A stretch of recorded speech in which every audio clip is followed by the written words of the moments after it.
Well, we just had another new development, and at the risk of making all this very complicated matter seem even more complicated, I have to tell you what just happened, and I want to take you over to the map to do it. We talked about Mosul, which was an important city that the forces overtook. We've talked about them headed toward Baghdad. We've talked about how they got to Crete, and we've explained that they're close to, but not yet in Kirkuk. Well, remember, there's the Sunni and there are the Shia, and then there are the Kurds, which live in the north, right? They have some oil fields up there as well.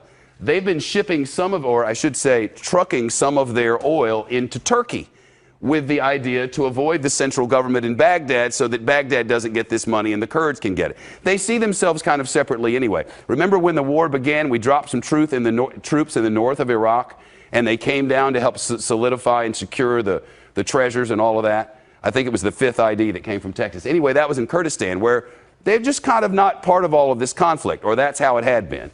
The Kurds have since had this oil conflict, and what they've done is some of their oil has gone through Turkey, ended up in a Turkish base, and started making its Turkish port, and ended up headed toward the American Gulf Coast. Then it turned around, and now the government in Baghdad is going to file with the United Nations a complaint. So that sort of ratcheted up the troubles between the Kurds in the north and the Baghdad central government. Here's what just happened.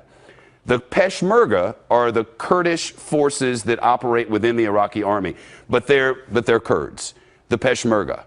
They've just taken over Kirkuk. This happened in the last few minutes. We got a dispatch from a leader of the Kurdish forces, again, the Kurds in the north of Iraq, that they've taken over Kirkuk.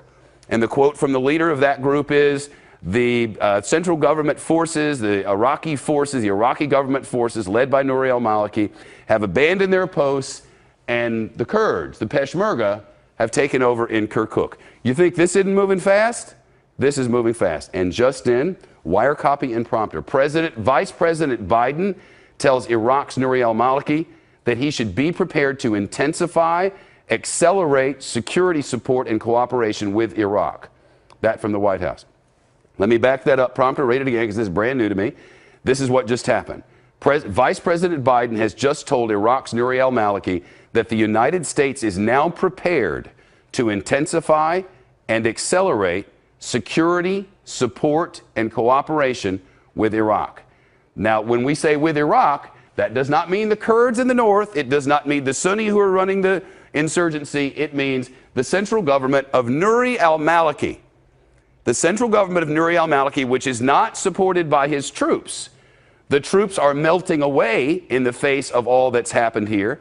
As the insurgents, the Sunni insurgents come, they're melting away, leaving their weapons, the money's being taken. Now the United States is saying, we have just told Nouri al-Maliki in the last few moments, we're going to help you now. We're going to help you in specific ways.